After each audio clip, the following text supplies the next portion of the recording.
Hello there, my name's Ken Howe. I'm the Manager of International Relations at Southwest Institute of TAFE. We're an educational institution delivering vocational and educational training. We do that not only in Australia, but we also do it overseas. A part of the free trade agreement is not only to do with products, but also to do with services. So educational institutions like ourselves and organisations related to banking, finance, accounting and so on also benefit from the free trade agreements. With free trade agreements, obviously they have been set up to provide a legal framework in which to do trade, but also something that needs to be considered is the whole concept of culture. Culture has a big effect on the way we do business, and of course not every culture is the same. Specifically, the free trade agreement, we're relating that to South Korea, to Japan and to China, actually have entirely different cultures to Australia. And that often sets the framework for negotiation, the products we sell and how they're used there. So today's session is really about the effect of culture on our negotiations, on the way we do business, and also with the product and how we sell the product overseas. The simplest way to think about culture is that it's actually like a huge iceberg. And just like an iceberg, there's some things that are very visible at the top, but there are a lot of things that are hidden below the surface of the ocean that you're not aware of unless you're a part of that culture. For example, at the tip of the culture, there are very obvious differences: language, religion, dress, food. But below the surface, there are all sorts of other elements that are very different to your own culture, which as a person who's not a part of that culture, often you don't become aware of. Things like the relationship between people, what friendship is, the idea of time. So for example, in many cultures, opposed to our own, time is not only the present, but it's the future and the past are all entwined. The relationship between families, respect towards people, whether a culture is collective, where everyone works towards the same goal, or more individualistic. So again, under the surface, there are often very deeply ingrained elements of culture. And those sort of elements, again, unless you're a part of that culture, you're not aware of. Respect for elders is one which varies greatly from one culture to another. Also within that element, respect, whether people work as a part of a team, whether or not people work individually. The whole concept of face, which many people are aware of, is a very important part of the culture through Southeast Asia. The concept of everyone should be given face in not being embarrassed, very different to Western culture. The concept of face is that everyone should be treated with respect, and it's very important that in a public forum that you don't argue directly with somebody or even perhaps often say that they're wrong. There are many ways you can tell somebody they're wrong without actually saying you're wrong. So it's a more polite form of interaction, which occurs very much in Asian society. Losing face is a terrible thing. It's a very embarrassing thing for somebody. Somebody's spoken down to in front of their superiors, somebody chastised for not doing the right thing, or even blatantly being told that they're wrong. No, you're wrong, is a very embarrassing thing for many people in Asian culture. So because of that, often the interactions are very different. So an example is in Japan, there are many ways to say no without actually saying no. So often when you're in business negotiation, a Japanese person might say to you, we can't quite reach agreement, which to an Australian often makes you think, this is a good opportunity, we can't quite reach agreement, so I'll propose something else. Where really what they're doing is saying no, but they're polite and they don't want you to lose face, and as such they don't say the word no. Again, under the surface in culture, in some of the more deeply ingrained areas, are concepts like personal space, and this varies greatly between cultures, even between Western cultures. So here in Australia, the usual sort of distance we stand apart from each other, especially with a stranger or a business acquaintance, is around arm's length, around 1 metre. If you've ever had interactions with Americans, who obviously are Westerners, their distance is about 60 centimetres. So they stand roughly 30 centimetres closer than we do. And often you feel like somebody's in your face. And so it's quite a difference. Another example of a slight difference, but one which is quite obvious once you've been working in the Asian market, is the handshake. Here in Australia, the handshake, particularly between males, is often a very robust exchange, a very tight squeezing of the hand, which is very much orientated at showing strength of character. The Asian handshake is the exact opposite. It's a very soft handshake. And it's not about asserting one strength of one character, it's a greeting, but a very soft handshake. So again, a difference which the more you become exposed to the different culture, you become aware of. Another example of the difference in greetings, and again this is very closely linked to culture, is the Japanese practice of bowing. And the bowing is not just a simple bow, it depends on the rank of the person, it depends on the relationship between the people and so on. There's a very famous photo of President Obama meeting the Emperor of Japan, and President Obama would be at least probably 60 centimetres taller than the Emperor of Japan, and yet President Obama, trying to show deference, is actually bowing, so he's almost bent over double, and his body's almost parallel with the ground, and he is actually making sure that his head is lower than the Emperor of Japan. And again, that's about giving face and showing respect. So a very simple act like bowing sometimes requires a little bit of research. It requires you to realise that there are formal bows, there are bows where you are meeting an acquaintance for a second or a third time. Sometimes it's 15 degrees for an old acquaintance, sometimes it's 30 degrees. The bow occurs with your hands beside your side, roughly touching your hips, and you bend from the hips upwards. So it's not just a head nod. And again, it's a very foreign concept to Australians because we don't bow to each other, but again, a critical way of showing respect in Japan. With culture, it is very important to remember that you are doing business in somebody else's country. Recognising their culture and trying to learn as much about their culture as possible really adds an extra dimension to the ability to negotiate. It's a sign of respect, it's a sign of acknowledgement that you're dealing with somebody from another culture. The important thing about culture is that the overseas culture, whether it's in China, Japan or South Korea, they realise you're from a Western culture. They realise we do business differently, they realise that we have different cultural practices. They often notice when you get something wrong as far as their culture goes, but they make allowance for it because you are from another culture. However, they really notice when you get it right.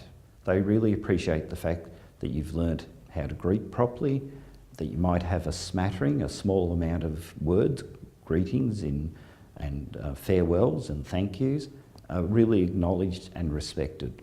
The more you can show that you have an understanding of their culture and are prepared to learn about their culture, the more inclined they are to do business with you. Basically, culture can be divided into two main types of culture. One is a high context culture, one is a low context culture. Now, what is meant by that?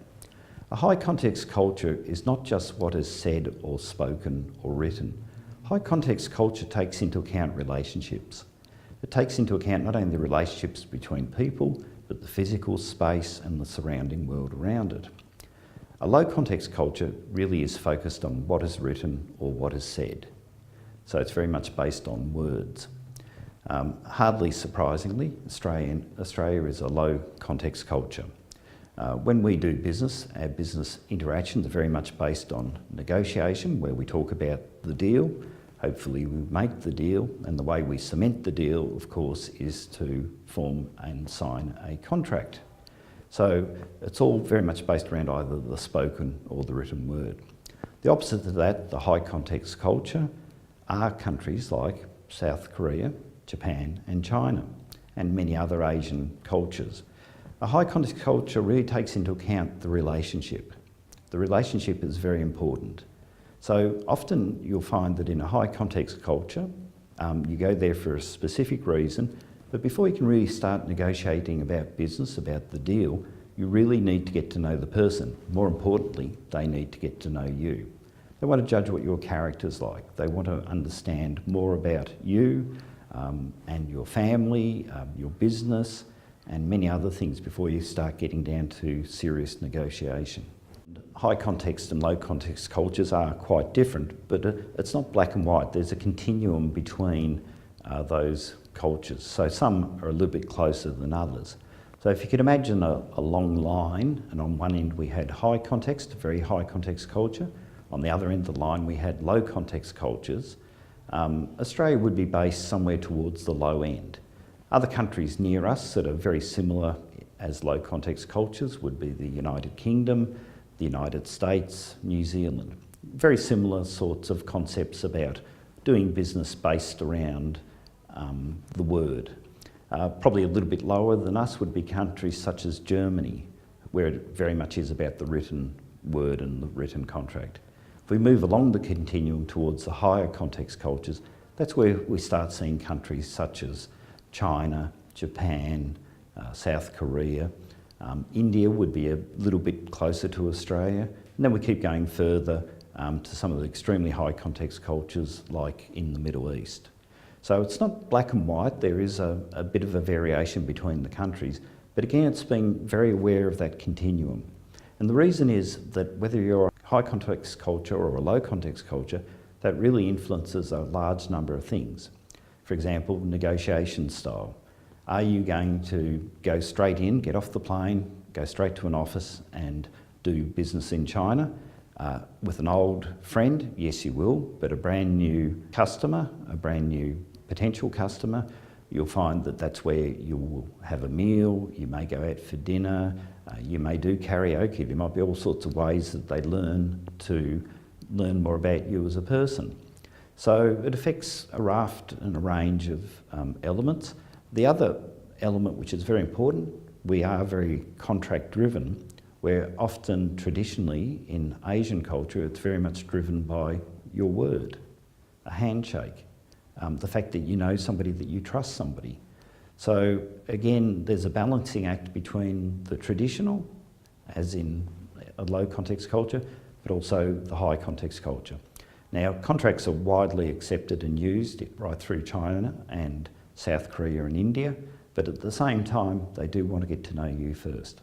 For more examples of the effect that high context and low context cultures have on the way we do business, if you refer to the accompanying slides on my presentation that are located on the website with this video, you'll see there's a table there showing exact examples of the difference between high context and low context culture and the effect that it has on business. An example of how to do business in China specifically, and something very much linked to the high context culture, is the concept of guanxi. Guanxi literally means getting to know. Guanxi is all about relationships. The Chinese don't like doing business with somebody they don't know. They like to know you. The concept of guanxi is that by getting to know you, that they can do business with you. Guanxi is something that you develop for life. Once you have a business contact and you've done business with them and they know they can trust you, they become guanxi for life. Not only that, but they will pass your guanxi on to other business associates because again, they can introduce you to people they know because they trust you. So guanxi is a very critical factor of forming relationships. And guanxi is not so much a debit sheet. It's not about you do this for me and I'll do that for you. Guanxi really is about the relationship. Sometimes the advantage will be for you, sometimes the advantage will be for your business partner. So it's not a you scratch my back and I'll scratch your back. It really is about the idea of forming a long-term relationship. You might form that relationship to do with one type of business and then find that in the future that you're actually utilising that guanxi for other businesses. So it may be somebody that you dealt with 20 years ago will come out of the woodwork with an entirely new business, but because they know they can trust you, they may come and approach you about either referring somebody to them who might be able to help them, or perhaps you helping them yourselves. An important aspect of working particularly with the Chinese is the fact that they really like to do business face to face. You can do so much via email and telephone. Again, it's because it's more than just the spoken word or the written word that you would use through electronic communication. It really is knowing you, and again, because they're a high context culture, it really is about the way you act, the way you behave, and the way you interact with them, which is a lot harder to gauge when you're doing it electronically. Where face to face, they get to know you, they get a really good feeling for you. And again, a lot of business is done over meals. It's not direct negotiation, it's not discussion of business deals. In fact, it's usually the opposite. But by participating in the meals, by being social, that helps cement the business deal. The whole concept of culture really affects the way that we do our business overseas. I'd just like to cover a little bit to do with business etiquette, particularly in relation to meetings. The main thing to remember is, again, business negotiation is business negotiation wherever you are in the world, but the culture, particularly high context cultures, really affect the way that the business negotiations and meetings occur. The first thing is attire, the clothes we wear. What I'm currently wearing is very standard business outfit and very appropriate for wearing overseas. Particularly loud or bright ties for men, revealing clothing for women is often frowned upon. So it's very important to be conservative. You'll find often that, especially when people are in their own offices, they may or may not wear ties, but it's always good to go with a suit jacket on if you're a male, or business attire if you're a female. They'll certainly let you know if it's hot weather, please remove your jacket and so on. But again, it's a matter of showing respect. When you first go to the meeting, right through Asia, it's very important to remember, again, that you're in a high context culture. The way you hand your business card and the way that you treat your business card, and particularly their business card, is very important. A business card, ideally, should be both in English and the language of the country that you're visiting. But even if not, make sure that you hand your card with two hands, with your name facing towards the person you're handing to. This is really important. Because it's a high context culture, the card is not just a business card, it is you, it represents you. So it is you, the person. It's the same when you receive the business card from the person that you're meeting with. Make sure that you receive it with two hands. Even if it's in an overseas language, make sure you read it carefully, nod, acknowledge that it's a very important person, because again, that card represents the person. Also importantly, if you're sitting down at a table, make sure you put the business card in front of you. Never put it in your back pocket. That's quite an insult. So again, because it's a high context culture, a soft handshake, but make sure it's a two-handed pass over the business card, with the business card facing the person so that they can read your name, and make sure that you acknowledge and receive their card as well. Another quick tip with business cards, we all have our company logos, we all have our names written in certain ways, but again, the colour of the card or the colour of the writing on the card can often make a big difference. A high context culture, the fact that some colours are related to prosperity, red and gold, are very much related to good luck and success. So having red and gold symbols on your card actually lifts the presence of the card. It shows more potential good fortune. So very important again to consider all these things. You'll find that when you're having a meeting is that they take great care to make sure that an honoured guest does not sit with their back to the door. And again, this is very closely linked to the concept of high context culture, and again it's a demonstration of the fact that it's not just the spoken word or the written word, it's actually even down to where you sit. Another example of that is too that you'll see if there's a group of you, a lot of time and care is taken to work out who should sit where. If it's at a round table, the most important person will sit on the right hand side of the host. If it's at a table where you're facing people across the table, the most important people sit in the middle, to the lesser ranked or lesser important people to the outside. So even the seating arrangements are very different. Very different to in Australia, where often you're shown to a meeting room or a meeting table and somebody will say, take a seat. It's a very formal process, again, recognising where people are ranked according to their title or their position in the company. And it's also very closely tied to the concept of face that I discussed before. It would be very embarrassing to sit at very important people at the edge of the conversation. They should be in the centre. When you're having a conversation or negotiation in Asia in particular, it's always very important to remember a few very simple rules that will make it go much better. First one is never say no outright. Again, it can impact on somebody losing face. You can disagree with somebody, but there are politer ways of doing it. You can mention things such as, we can't quite do it for that price, or that might be difficult, or I don't think we could do it like that, but maybe we could do something else. It's much more polite. It's a much better style of negotiation. In Asian countries, people don't use their hands as much as Australia. Be very careful, don't point. Pointing again can be very rude. If you need to point, use a hand, an open hand, a hand gesture. Pointing with a finger, wagging a finger at somebody, all those things could be construed as insulting, even though you're not meaning that. Another thing to remember too, quietly spoken is much better. Loud, brash people, loud laughter are all things that can annoy Asian people when you're in negotiation. Also, while you're negotiating, never show frustration or anger.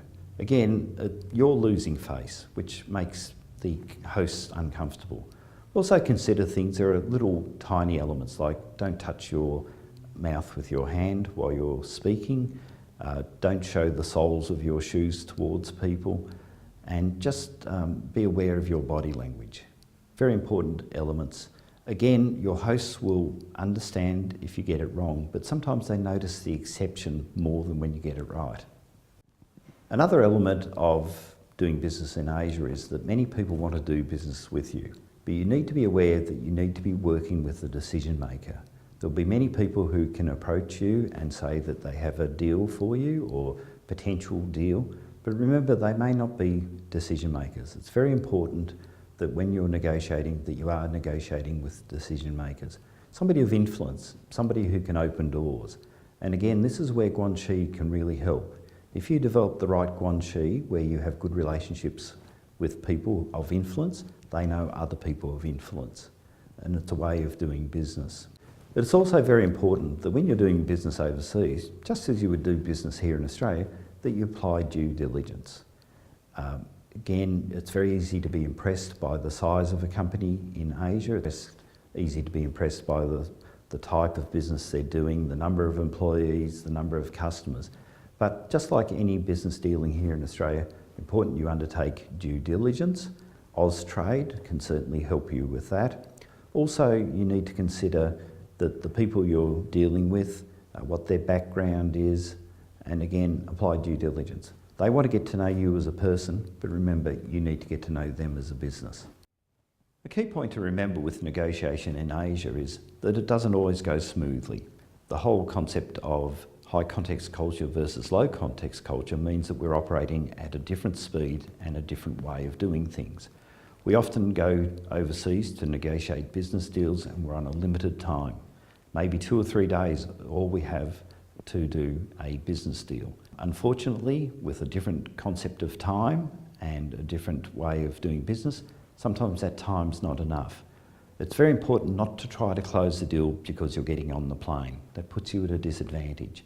You need to consider that you may need to return. You may need to realise too that you go there for one purpose, you feel like you discuss many things, that you have lots of good banquets, but you're not actually doing business. Remembering though that this is part of the business, getting to know people, learning to interact with people. So it's very important not to get frustrated, not to get disillusioned. Sometimes you almost need to remove yourself from the process in a way that you know that you're there and you're doing something, but it's not really the reason you're there, but at the same time you feel like this is frustrating, but go along for the ride and sit back and you'll enjoy. With your negotiation strategy, it's very important that you do make sure that you clearly state what it is that you want to achieve. Make sure that you clearly state the terms of the contract, payment details and all those elements. The most crucial thing to do though is that if you get to a point where it's really not reaching your needs, you need to consider whether you need to walk away from the deal. It's very important that you don't just make a deal for the sake of making a deal. As in any negotiation, both parties will be trying to achieve the best outcome possible for them. So again, it's critical to know exactly what it is that you hope to achieve when you go to negotiate overseas. Ultimately, you can either walk away or seal the deal, but you need to make that decision. A very interesting and important part of doing business in Asia is gift giving. Now, you need to be very careful and very clear here. Gift giving that is of an expensive gift can be considered to be corruption. It's very important, particularly at the moment in China, that you are not seen to be acting in a corrupt way. Officials and company managers in China have been arrested for corruption, and so they're very sensitive about this. But sometimes just a thank you is not enough. So you need to consider what would be an appropriate gift. Something small, very simple. If you have a company tie or a logo, something like that, that's very appropriate to give to males. Scarves are very appropriate to give to females, but also little souvenirs related to where you come from, particularly if it's Australian made, which can be a bit of a difficulty to locate, but something that is a nice little gift that could be sat on a desk or in a display cabinet, where the company that you're dealing with can show how they're dealing with somebody from overseas. But again, a very important little gesture, done the same way as a business card where you hand over with two hands. Interesting thing is that usually you don't unwrap a present in front of the hosts. They give you the present, if it's wrapped, you leave it wrapped. It's very important to remember that marketing a product overseas is not only the same as in Australia, but also a more difficult task. If we take marketing as consisting of 4 Ps, which is the standard definition of marketing, we have product, place, promotion, and price. They're the 4 things that actually any company has control over. We can actually decide which product we make, we can decide what price we sell it for. The promotion is the marketing, so how we market that product, and ultimately the place is where we decide we want to sell it. They're all aspects of marketing that as an organisation we have some control over. Outside of that though, and this is here in Australia, there are other things that affect what we do. There are things like the competition. We have no control over what our competition does. There are laws and regulations set by the government that again affect what we do. Socio-economic factors also affect what we do. But then, if we look at the international context, there's another ring outside the ring that we have to deal with of uncontrollables. Again, because it's a different culture, it could be an entirely different socio-economic situation, there could be entirely different laws, there could be entirely different regulations, there'll be different competitors in that market, and there'll be different consumer tastes, all those things that we don't have control over. So it's very important when we look at our product that we take this into consideration. So I'm going to talk more specifically about the actual product that we sell. Just because you make a product here in Australia doesn't necessarily mean that it will be needed or accepted overseas. A typical example would be here, where we have laws and regulations here in Australia that everyone riding a bicycle must wear a helmet. Overseas, in China, Japan and South Korea, no law exists. People don't wear helmets. Now you might be lucky enough that some people may be safety conscious and may buy the helmets, but it would be a very small part of the market. So due to different concepts of personal safety and also due to different laws, a product that may be, is compulsory here in Australia and is sold widely may not sell in the overseas markets.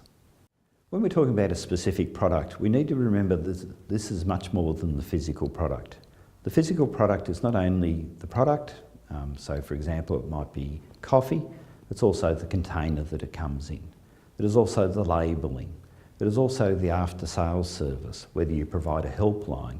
It's also where you distribute it and how you distribute it. It's the displays that go with it. We have the core product, which again is the physical product, but then on top of that we have the augmented product, the things that add to it. So when I go purchase a car, it's not just the physical car, it's the warranty, it's the after-sales service, and all those other elements. Another thing linked to the product, of course, too, is the status of the product. Again, if we're looking at things like food, it would relate to things like the purity of the food. It would relate to the nutritional value. So it's not just milk, it's the fact that the milk may give you calcium. It may be the fact that the milk comes from cows that are all hand-reared and fed in paddocks in Australia, making it very healthy milk. There's a whole list of uncontrollable elements in the environment that we have no control over. So remembering that and remembering that they may be different to we have in Australia, you may find you have to do alterations to your product. So an example of that would be a very simple example, labelling. It may be compulsory in the country that you're exporting to make sure that the labelling is in the local language.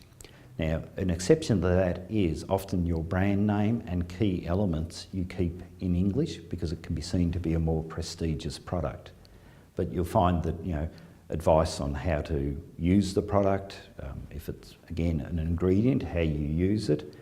You may have to have dietary information as well, and that will vary from country to country. And it may even cause you to have to change partly your brand.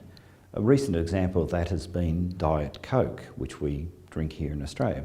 When Coca-Cola took Diet Coke to many Asian countries, they found they couldn't use the word diet. And the reason being that diet in those countries meant that it actually helped you lose weight, where of course Diet Coke here in Australia and over there doesn't have sugar in it, so hence it's not going to make you fatter, but it's not going to make you lose weight. So Diet Coke in many Asian countries is actually called Coke Light.